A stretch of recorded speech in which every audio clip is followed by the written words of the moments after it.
Hoje temos algo muito importante para se falar. Nós falamos na aula passada sobre o sentido mais profundo de Pêssar. E digo para vocês, aquela perspectiva a respeito de Pêssar, não como simplesmente uma comemoração porque fomos libertos do Egito, mas uma comemoração porque fomos levados ao Egito e uma festa porque saímos. Comemoração não significa que é feliz. De onde vem o termo comemorar? Comemorar. Memorar juntos. Lembrarmos juntos. Isso é comemorar. Então a gente pode comemorar coisas que não são felizes. Comemoração dos 100 anos de sei lá o quê. Não se usa muito, né? Mas fato. E o festejo pela libertação. Lembrando só o que a gente falou na semana passada. Porque se alguém somente comemorar a saída do Egito, se esquecendo que quem nos levou ao Egito foi o próprio Deus, o mesmo que libertou o povo, essa pessoa estará em uma contradição tremenda. Tremenda. Foi o Eterno que nos levou ao Egito. E nos levou ao Egito para que aprendêssemos ABCD. Para que nos qualificássemos. Edu tá assim, né? Não tá entendendo nada, Edu? Você não estava semana passada? Mas você vai receber... Eu vou dar playlist para vocês com os vídeos anteriores. Aí a gente estudou, não. O Eterno tinha um plano, tinha um propósito gigantesco com a escravidão do Egito. O propósito era qualificar o povo, o propósito era criar vínculos e laços e extensões no povo, de modo que o povo de Israel se tornasse uma nação extremamente unida. O sofrimento faz isso. Por isso que o Eterno levou o povo para lá. Como é que o povo de Israel podia se tornar um povo eterno? Qual é a receita para um povo se tornar um povo eterno? Do nada? Porque Deus quer? Pode ser porque Deus quer. Mas se fosse assim, ele já criava um monte de gente perfeita. Mas a ideia não é essa. A ideia é colocar, é aquele laboratório que eu falei, eu compreendo assim. É colocar o ser humano no laboratório e falar, vai. Vamos ver como é que vai funcionar. E esperar e torcer e trabalhar principalmente para que esse ser humano, para que essa coletividade evolua e cresça. Não é à toa que Pêssar é a festa mais importante do povo de Israel. Não é à toa. Agora, vocês vão conhecer algo realmente genial. Genial. Que é o Seder de Pêssar. Seder de Pêssar. A gente podia fazer um Seder, hein? Será que vocês viriam para São Paulo para fazer um Seder de Pêssar? A Jaque fez... Por que não? Vai ser gigante, mas... Hein, Jaque? Jaque, o seu RAM foi ao vivo. É um trabalhão, gente. É um trabalhaço. Então, depois você vai pensar no assunto, tá? Hã? É fácil dar trabalho para mulher, né? Mas eu vou falar, se eu tivesse a possibilidade de fazer um Seder de Pêssar, porque aqui cai tudo em cima da Jaque, é dificílimo.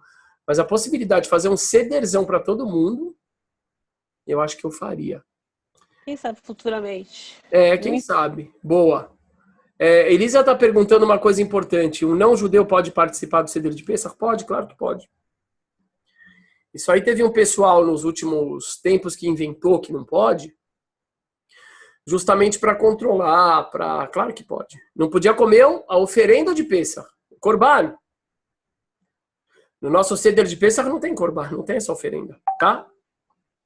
Mas vamos lá.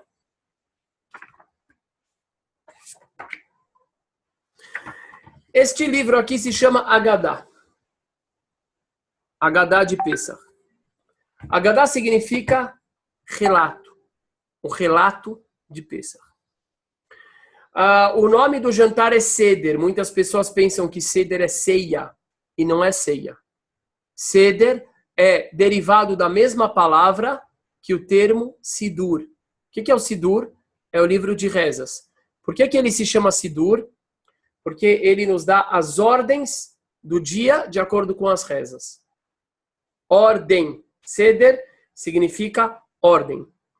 O Seder de Pessah tem 15 passos.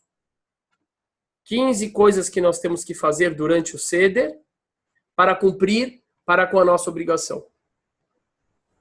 É uma ordem, por isso se chama Seder, tá? Então assim, primeira coisa, ao fazer um jantar de Pessah, tá fora, não é jantar de Pessah. Fazer um encontro, vou encontrar a família e a gente vai comer peru. A gente vai comer matzá. Isso não é Seder de Pessah. O que é o Seder de Pessah? Vamos ver, eu vou mostrar uma coisa linda para vocês.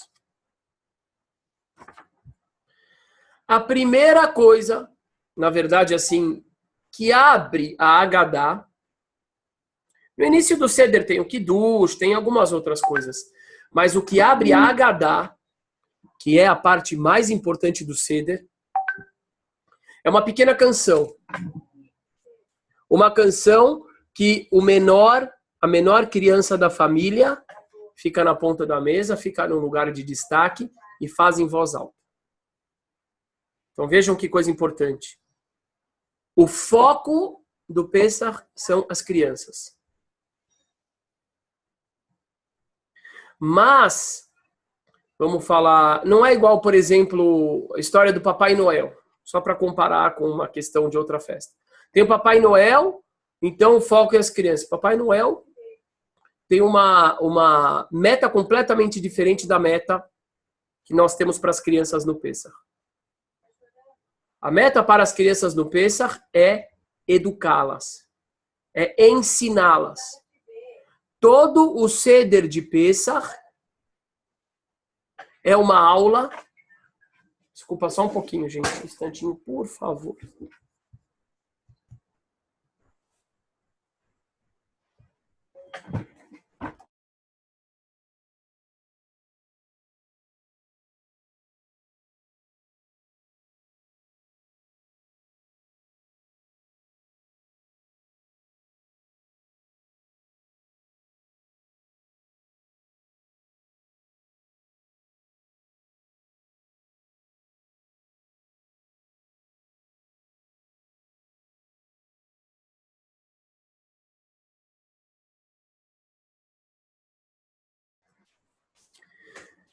Então vamos ver o que é essa canção.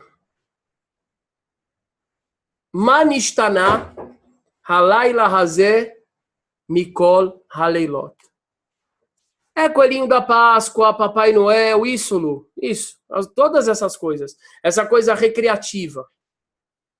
Entendeu? A gente olha nas festas atuais, assim, religiosas no Brasil, a criança tem um lugar recreativo, ela ganha um mimo. No Pessah, só para vocês terem ideia, as crianças também têm um mimo, entre aspas. No final do Seder de Pessah, no final do jantar, existe um caça-tesouro.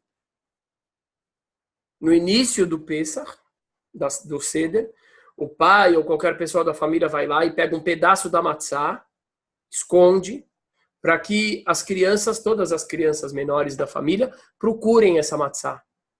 E quem achar ganha um prêmio.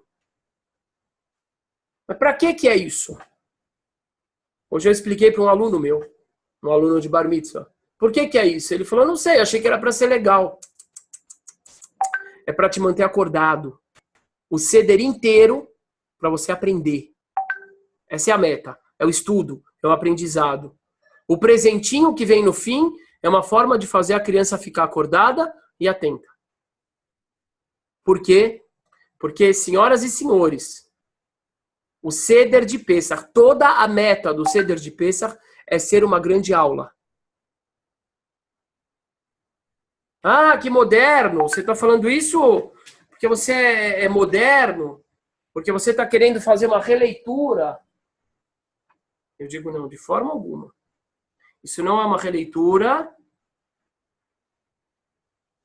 Espera aí que estão me mandando mensagem sem parar aqui no WhatsApp. Isso está atrapalhando a nossa aula.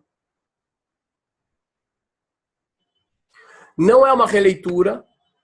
É o objetivo inicial. Vamos para o Manishtaná.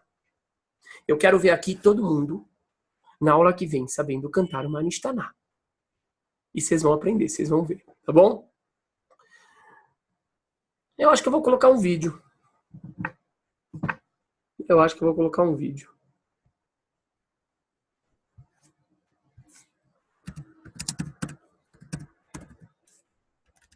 Ai, ai.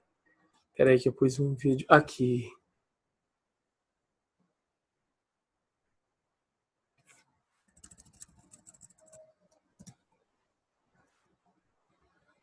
Aqui. Vamos ver se vai funcionar para vocês.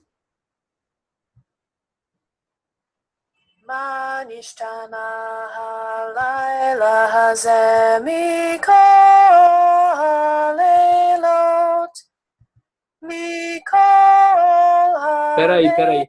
Vocês estão vendo a tela? Então vamos lá, de novo, tá?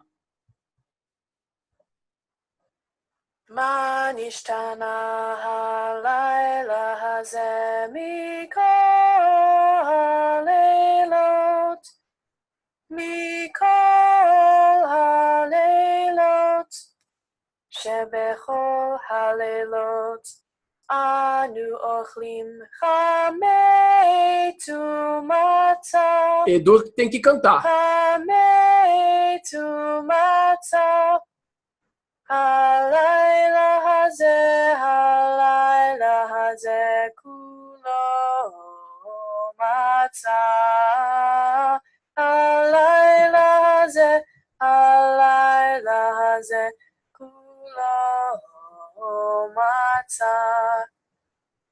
Peraí, essa foi a primeira pergunta.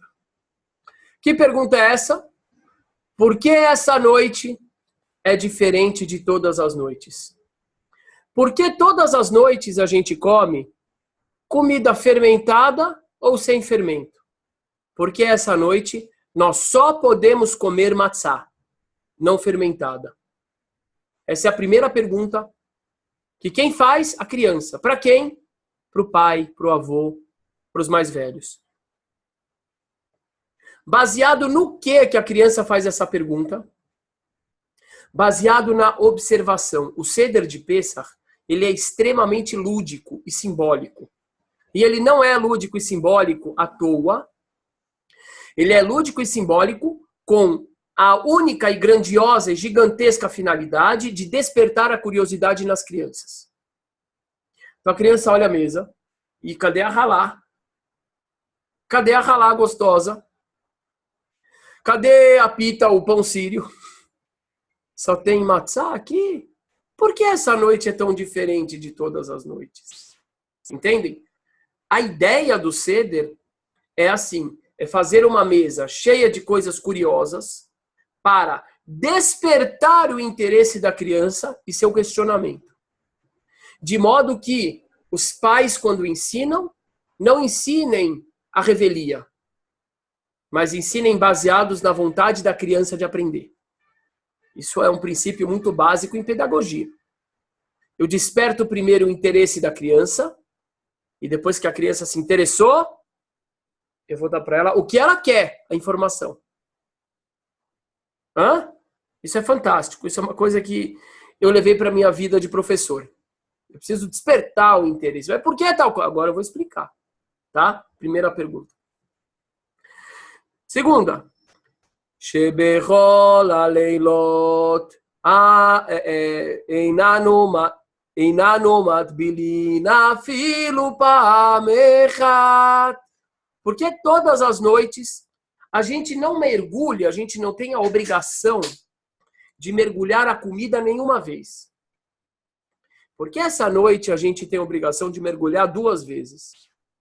O que a gente mergulha? A gente pega, depende do costume, os ashkenazim pegam batata. Os sefaradim pegam salsão.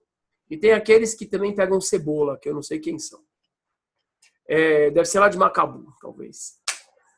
E fazem o que com essa batata, com esse salsão? A gente mergulha na água com sal. E aí o que acontece na hora que a gente levanta, tem aquelas gotinhas de água com sal. Para nos recordar do quê? Das lágrimas dos nossos antepassados. Então vejam só, aí a criança vai falar, por que mergulha 2 vezes? Uma vez para os espanhóis com cebola.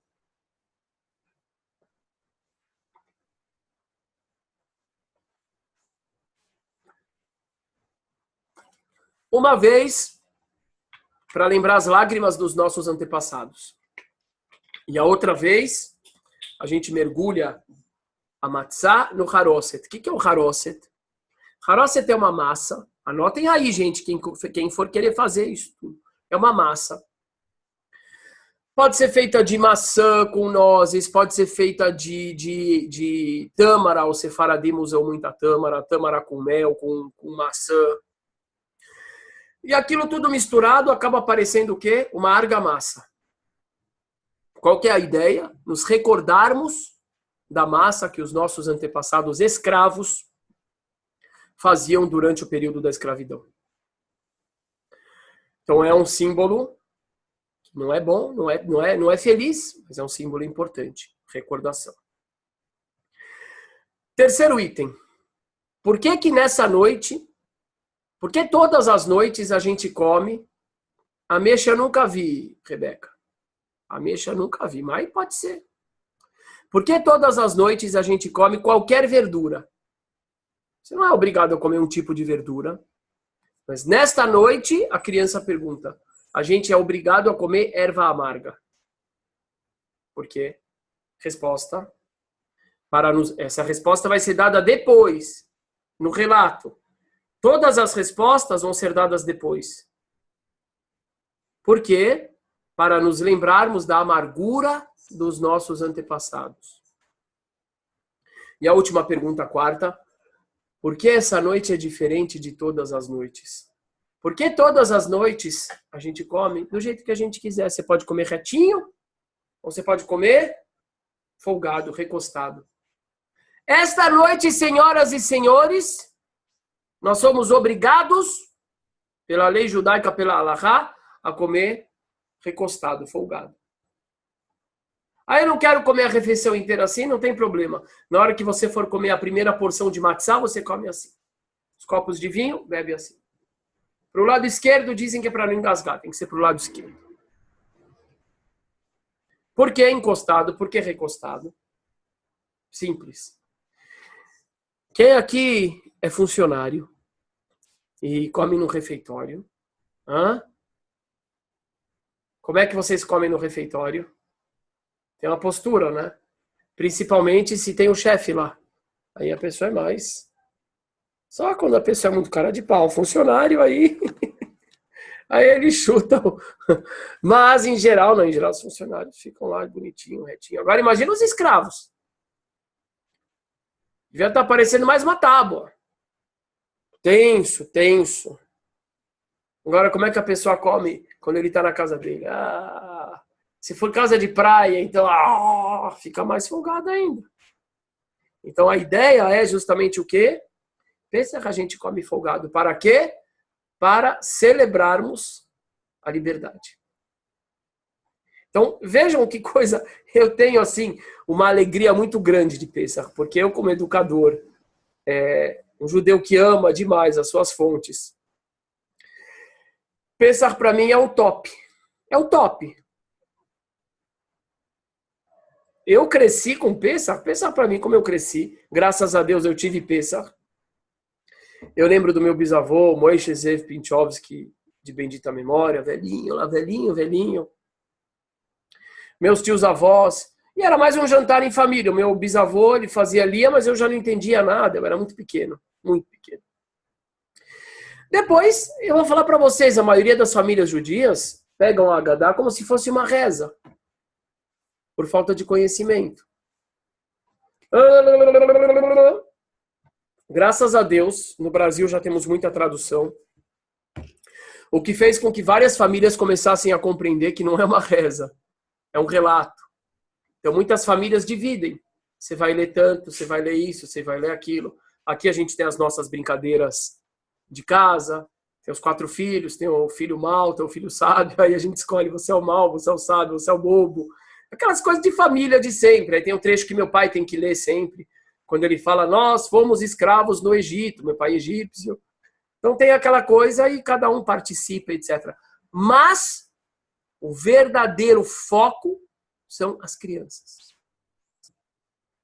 Por isso que começa com 4 perguntas.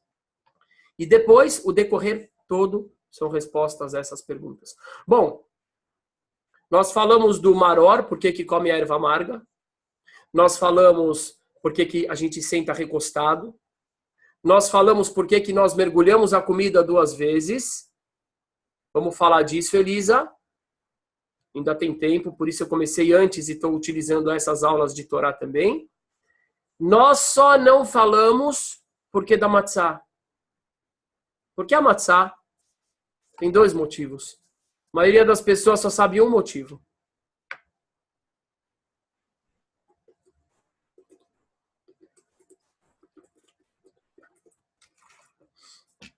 Qual é o motivo mais popular? Porque na hora que eles estavam prestes a sair do Egito, o que aconteceu? Eles estavam saindo na pressa e tinha massa ali preparada para fazer pão.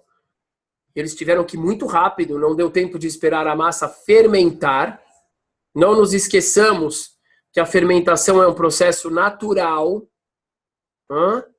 Fermentação não precisa colocar fermento. Fermentação, você pega a água, com a farinha, faz a massa e coloca ali. Se você esperar mais de 18 minutos, de acordo com a lei judaica, sozinha a massa vai começar a crescer. É um processo natural, não precisa de fermento.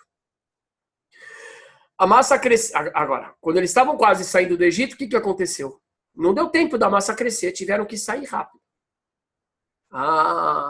Então o que saiu do forno? Matzá.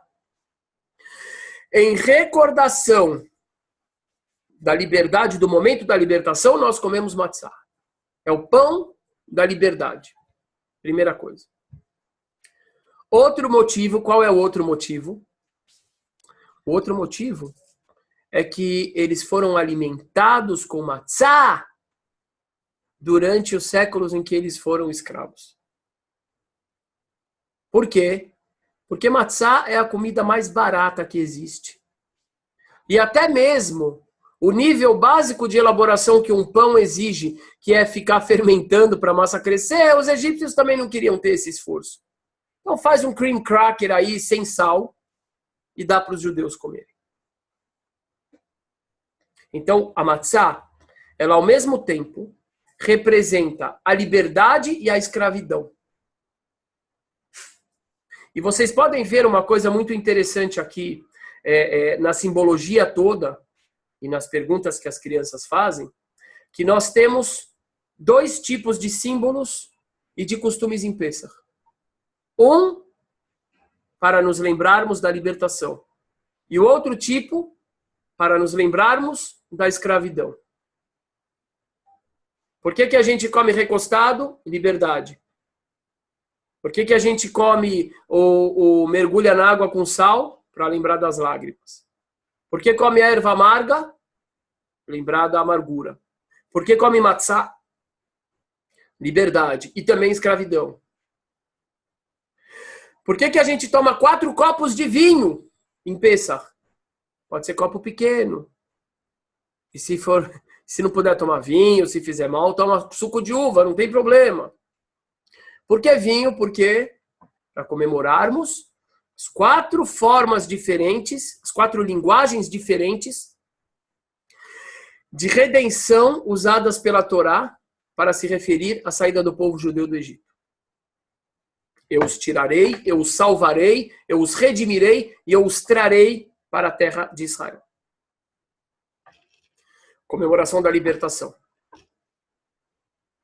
Então, a gente tem essa ambiguidade. E ela é uma característica extremamente importante, esse dualismo é uma característica muito importante, inclusive que define o povo judeu. Não é à toa que ela está tão presente em Pessah.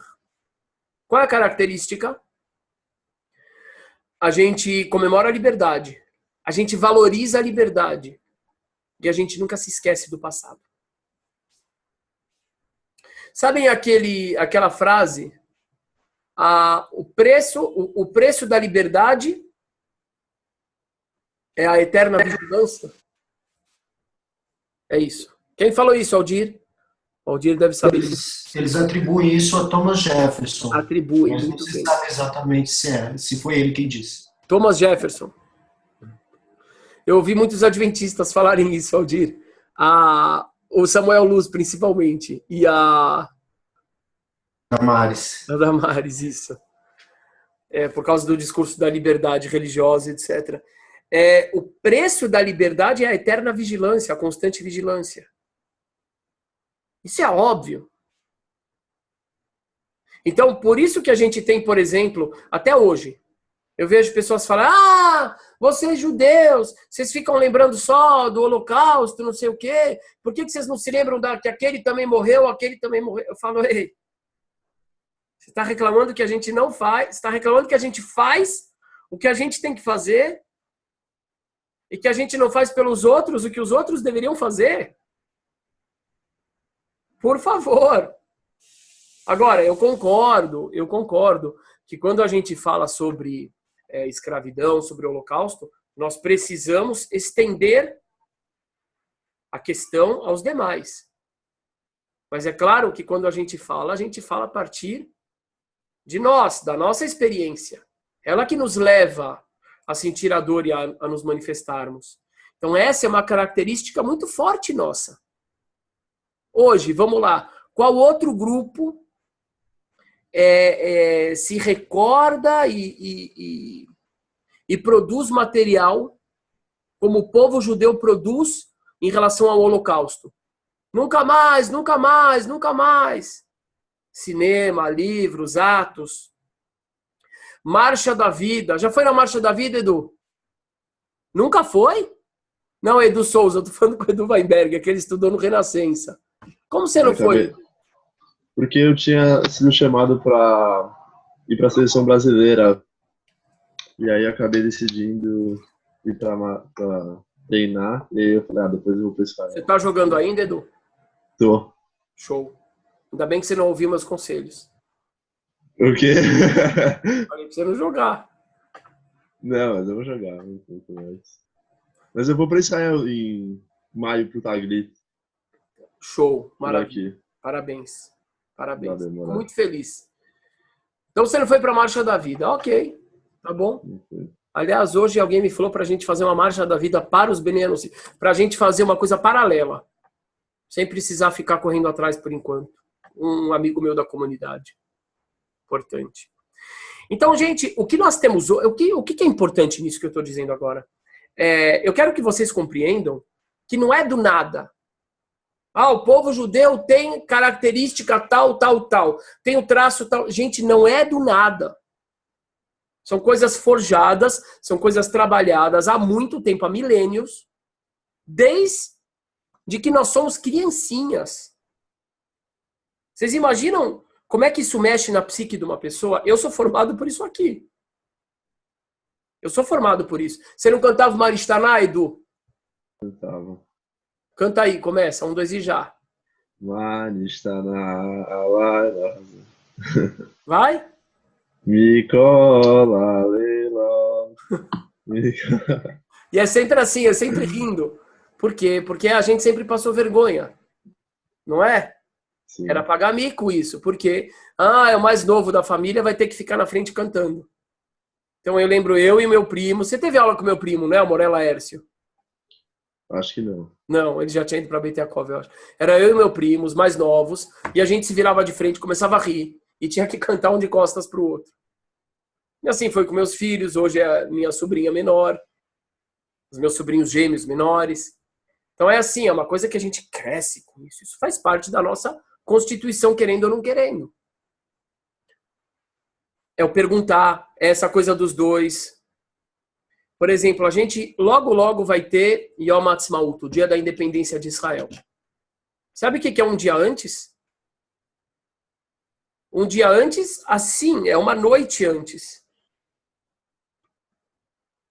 Se faz um ato, escurece e já é o dia da independência.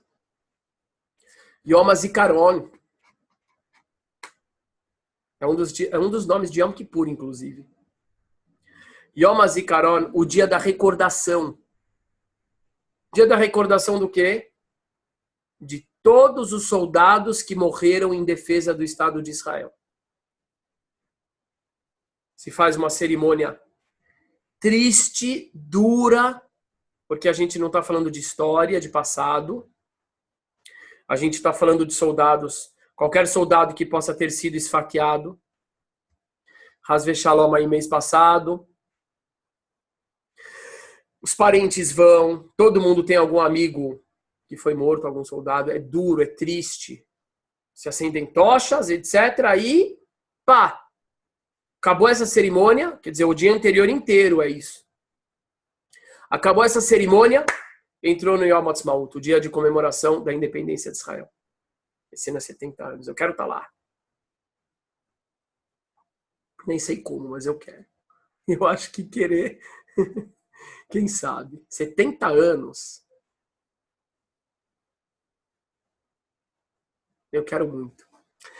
Se eu não tiver algum compromisso muito sério aqui que eu acho que eu vou ter, eu vou dar um pulo. Eu vou tentar.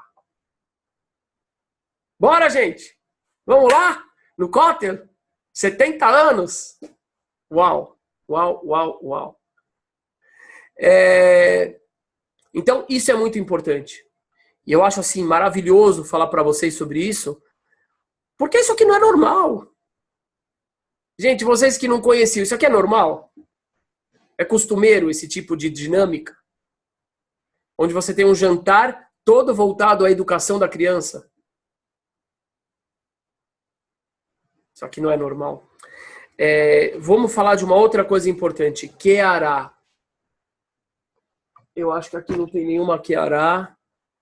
A maioria das casas judaicas tem uma Keará pendurada. Aqui a gente tem outras coisas. Mas Keará eu não estou achando.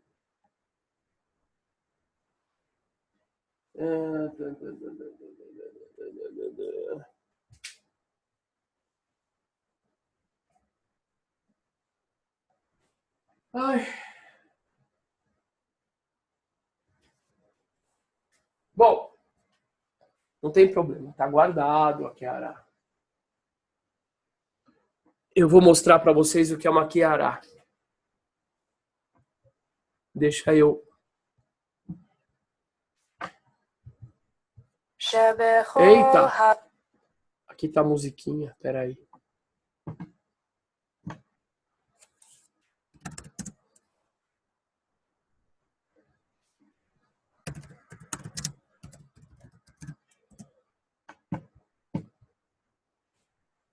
Aqui tem uma Keará típica.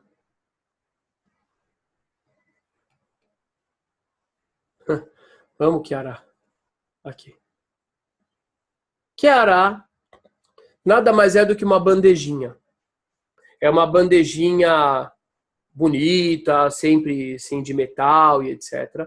E ela tem, como vocês podem ver, 1, 2, 3, 4, 5, 6, 7 elementos. Qual é o sétimo elemento? É a matzá. A matzá, em geral, ela vai em cima ou embaixo, tá?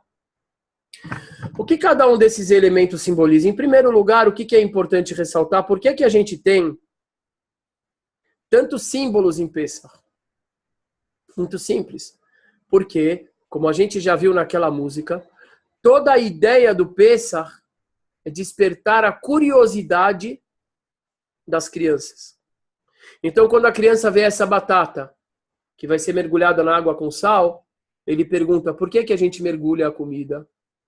Quando ele vê a matzá, que é mergulhada nessa massa aqui, o haroset, que nos lembra a argamassa dos tijolos que os judeus tinham que fazer, ele vai perguntar, por que mergulha 2 vezes a comida? Quando ele vê essa erva amarga aqui, pode ser alface romana, ele vai perguntar por que tem erva amarga? Por que hoje a gente tem que comer amargo? Então, o símbolo, como eu sempre falo nas minhas transmissões, nas minhas aulas, o símbolo não é simplesmente um elemento no judaísmo, é um símbolo para ficar bonito. Não. O símbolo é um instrumento que ele tem um objetivo. Ele visa mexer com a consciência da pessoa, com a cabeça da pessoa. Ok? Então, os símbolos estão ali para fazer com que esse jantar desperte a curiosidade da criança, principalmente. Então, vamos lá. O que tem na Kiara? Vamos ver. Batata, já falei por quê. Mergulhar na água com sal. E a água com sal simboliza as lágrimas que os nossos antepassados verteram no Egito. Haroset. Haroset pode ser maçã, pode ser tâmara, com nozes, com mel. E ela simboliza a massa, a argamassa que os judeus usavam para fazer os tijolos das construções no Egito. A erva amarga é o maror, que simboliza a amargura dos nossos antepassados. Esse aqui também é o maror. Por que tem dois maror? Porque esse aqui vai ser usado para comer com um sanduíche de matzá, que representa a oferenda, que era a comida, a carne da oferenda, com a matzá e com o maror. Mas é o mesmo elemento. Aqui nós temos o zroa. O zroa, normalmente, ele é um pescoço de galinha. Mas aqui está uma coxa.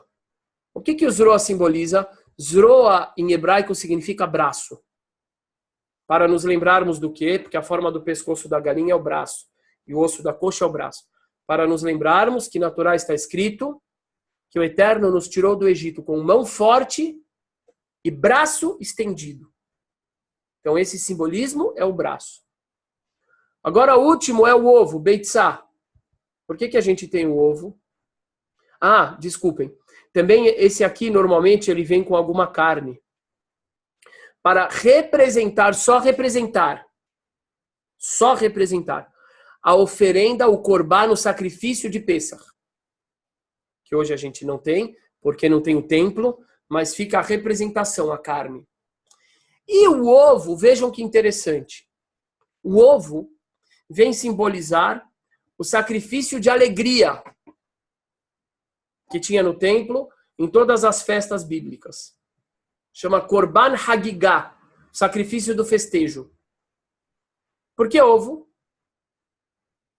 Porque o ovo é um símbolo do luto. Mas peraí.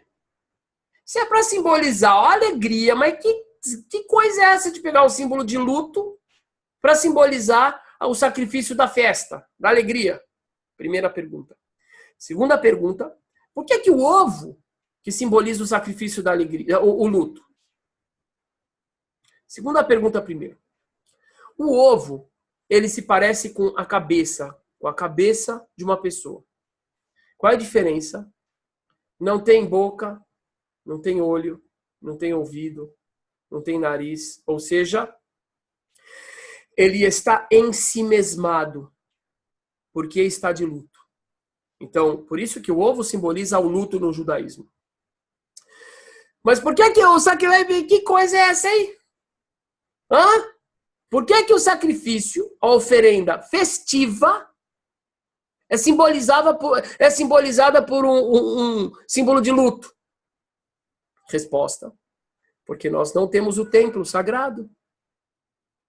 Principalmente quando a Agadá foi feita. E na hora que as pessoas começam a ler a Agadá, do ponto de vista do judeu exilado, do judeu humilhado, ele vai compreender muita coisa a respeito da Agadá. Ela foi escrita no período de exílio e de domínio. Por isso se canta no ano que vem, em Jerusalém, porque eles estavam fora. Ou eles estavam em Jerusalém, depende do texto da Agadá. Num período em que os romanos dominavam, ou eles estavam na Babilônia, no exílio. Então eles pensavam no templo. Ah, oferenda festiva do templo. O que a gente tem a ver com o templo hoje? Nada, está destruído. Que festiva? Nada, a gente tem luto do dia 9 de Av. Jejum. Então pegaram um elemento de luto para lembrar do sacrifício de festividade.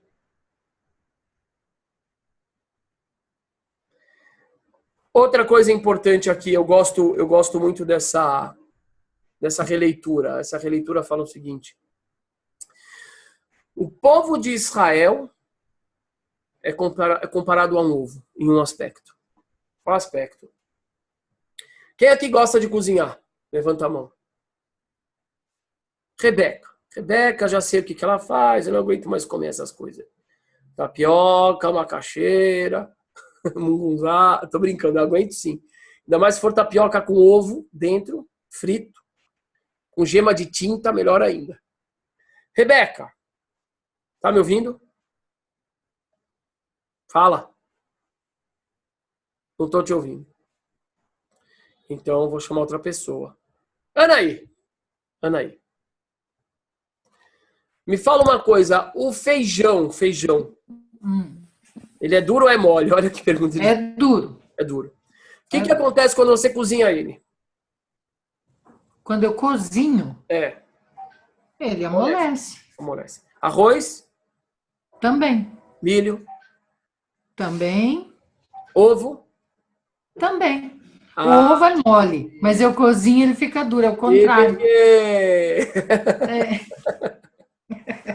É isso aí. O ovo, Anaí, o ovo, ele é um dos únicos alimentos que é o contrário. Você coloca pressão nele, você coloca ele na água quente, você ferve, você põe ele no fogo, ele endurece. Ele fica forte. Esse é o povo de Israel. Quer deixar o povo de Israel em perigo? Não faça nada para ele. Deixa ele quieto. Deixa ele quieto. Não cutuca. Que a gente sabe se acabar rapidinho. A gente sabe como se acabar, é muito fácil. Agora, quer fortalecer a gente? Ah, meu amigo, vem fazer guerra, vem falar mal dos judeus, vem fazer... Hã? Então, deixa, Rebeca, não tem problema, depois você ouve. Falei, Rebeca, que todos os alimentos... Travou o quê? O áudio? Eu não estou conseguindo falar com ela. Ótimo, então, agora. Tô ouvindo. Bom, agora já foi. Agora você já aprendeu que o ovo endurece. Agora já era. Então esse é um exemplo interessante também. É uma metáfora interessante do ovo. Tem uma outra também que fala assim, eu vou falar a verdade para vocês. O cara quer fazer um discurso bonito, ele vai falar isso do ovo, um discurso interno.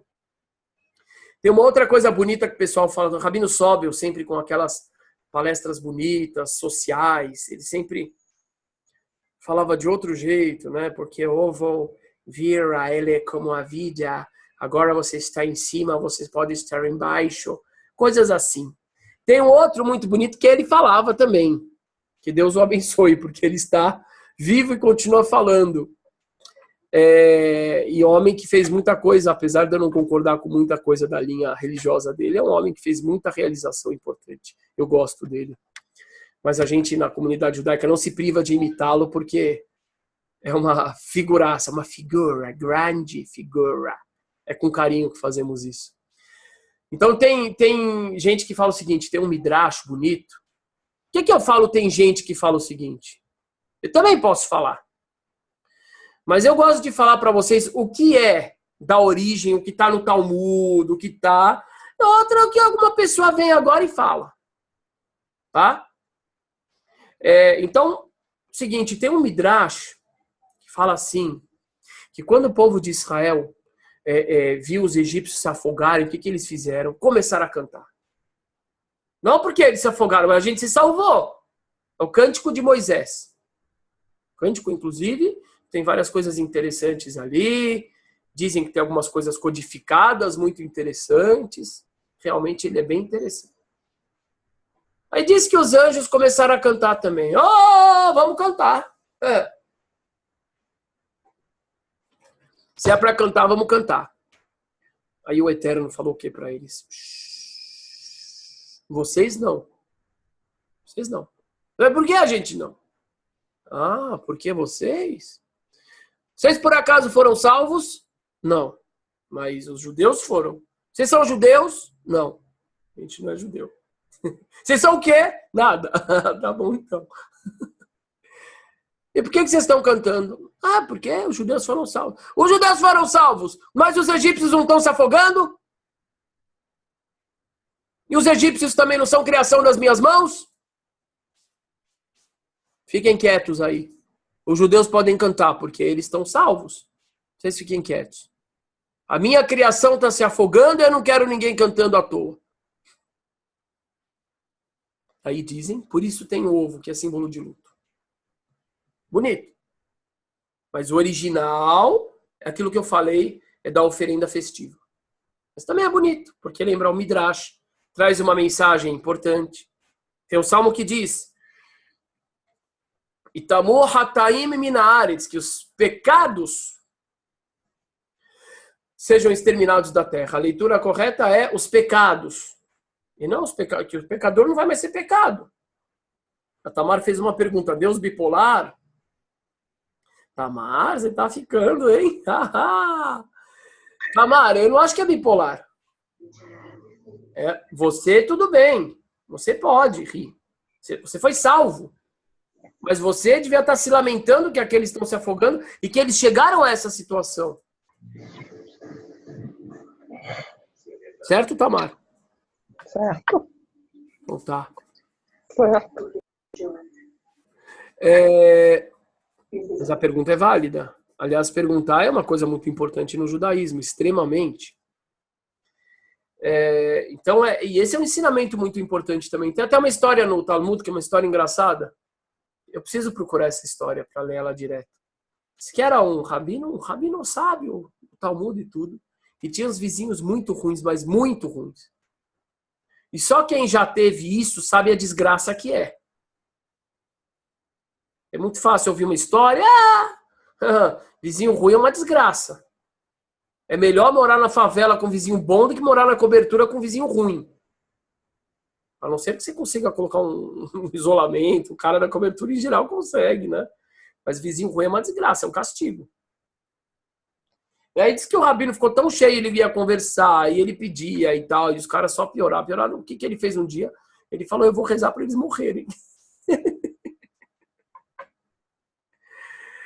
Rabino sendo gente. O que você vai fazer? Aconteceu, o cara ficou com muita raiva. Claro, não é normal alguém chegar nesse ponto, mas os caras deviam ser muito ruins. A história, por que eu quero achar a história? Porque fala uma coisa esquisita, fala que a mulher dele deu um chute no traseiro dele. História estranha pro Talmud, muito estranha. E falou para ele, seu ignorante, você não viu o que está escrito no Salmo? Não está escrito para morrer as pessoas, é para os pecados irem embora. Para os pecados, não para as pessoas. E você vai rezar para eles morrerem? Reza para eles se arrependerem, para eles mudarem. Então, essa é uma percepção correta e importante, que faz com que a gente olhe para a raiz do conflito, né? Puxa, por que a raiz desse conflito? Que chato. Então, se a gente só comemora a vitória, ok, a gente tem direito de comemorar a vitória. Mas depois de um tempo a gente tem que parar e pensar, por que chegou até lá? O que eu poderia ter feito? Será que eu poderia ter agido de outra forma ou não? Será que eu poderia ter chamado para o diálogo, chamado para a conversa? Etc, etc, etc. Mas é um ensinamento interessante. Agora, terminando, daqui a pouco tem um hebraico e eu preciso dar um stop.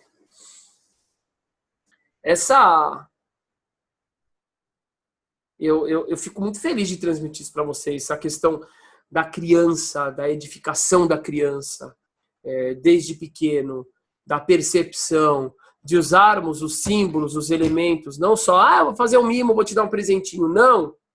Todo o objetivo é pedagógico. O judaísmo é uma tradição extremamente pedagógica. Veshinantam levanecha, ensine cuidadosamente aos seus filhos. Por exemplo. Isso aqui é o dia inteiro. A educação é o ponto central do judaísmo. E quando a gente vai para a Torá e a gente se lembra que toda a grande meta do envio do povo de Israel ao Egito foi forjar laços entre as pessoas, laços que colaboram para formar um povo de fato, um povo comprometido uns com os outros, comprometidos com a lei, comprometidos com a fraternidade, etc. Aí a gente compreende quão importante é Pêssar. Porque quando a gente quer despertar na criança essa curiosidade, boa, Laura, seremos crianças nesse Pêssar. Quando a gente quer despertar na criança, no jovem, esse interesse, não é um interesse só pela história, não.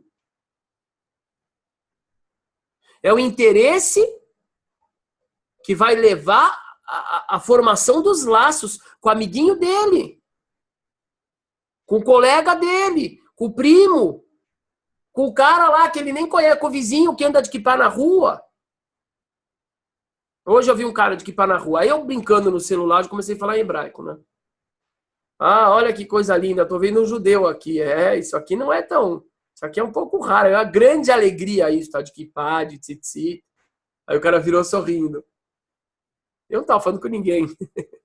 Mas era uma forma do quê? De demonstrar que eu sei lá quem ele é, por que eu vou falar com ele? Não. Isso aqui foi forjado em mim desde muito novo. Isso é natural para mim. Eu vejo um cara de kippá na rua, para mim é natural. Não, eu vou falar oi. E isso tudo foi trabalhado. Eu recebi isso na escola, eu recebi isso em casa, eu recebi isso na sinagoga. E é isso que está por trás de muitas coisas importantes que diferenciam o povo judeu. É isso que está por trás. Aí vem muitas vezes onde você me dá, o judeu é rico porque ele rouba, porque ele é isso, porque ele é aquilo, porque o Oscar é comprado, é roubado. Vem conhecer a cultura. Vem compreender o que está por trás dessa identidade diferente. Há um trabalho muito forte para a formação de uma identidade coletiva, uma identidade forjada no estudo, forjada na história, forjada na percepção. Olha o símbolo, o que ele veio me dizer?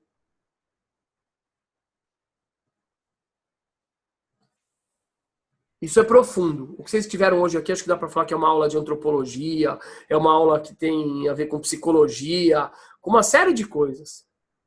História, uma série de coisas. Muito importante, eu estou muito feliz e eu vou dar uma fuçada depois no grupo, no que vocês vão escrever ali.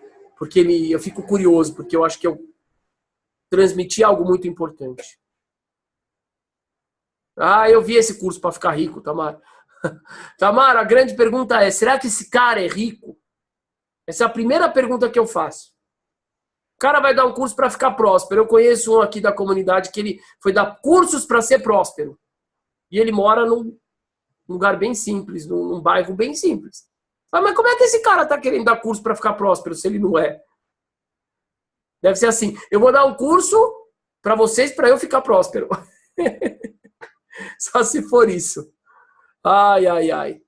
Bom, meus queridos, eu tenho certeza de que hoje talvez o impacto foi menor do que a aula passada. Acho que espírito um pouco diferente. Mas eu garanto para vocês que o conteúdo é muito, muito, muito importante. Pensar nas dinâmicas. Compreender as dinâmicas que fazem pensar, observar o papel do símbolo, etc, etc, etc. Para compreenderem de fato o que é judaísmo. Nesses meses a gente está tendo um PhD absurdo em relação ao judaísmo aplicado, em relação à conversão. A gente vê muitas pessoas muito ávidas. Eu quero me converter. E a gente fala, meu Deus do céu.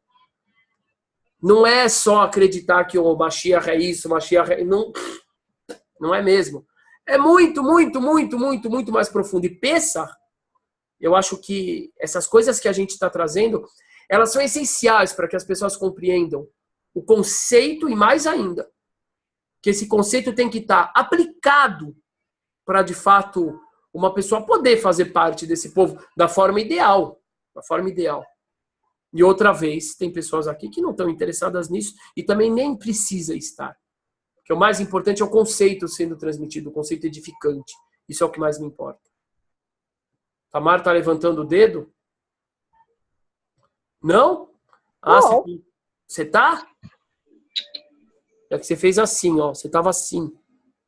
Ah, eu acho que eu fui com a sua cabeça. É, só que você foi coçar assim. Aí eu falei, bom, ela tava levantando o dedo, ela virou um dedo. Assim. Tá bom, gente, vamos lá, que eu quero dar uns 5 minutos aí até. E depois, 22h45, gente, eu tenho um desafio muito grande. Eu não sei se eu vou fazer isso hoje, mas é capaz que eu faça. Teve um casamento aqui em São Paulo entre duas mulheres que foi feito de acordo com os ritos judaicos.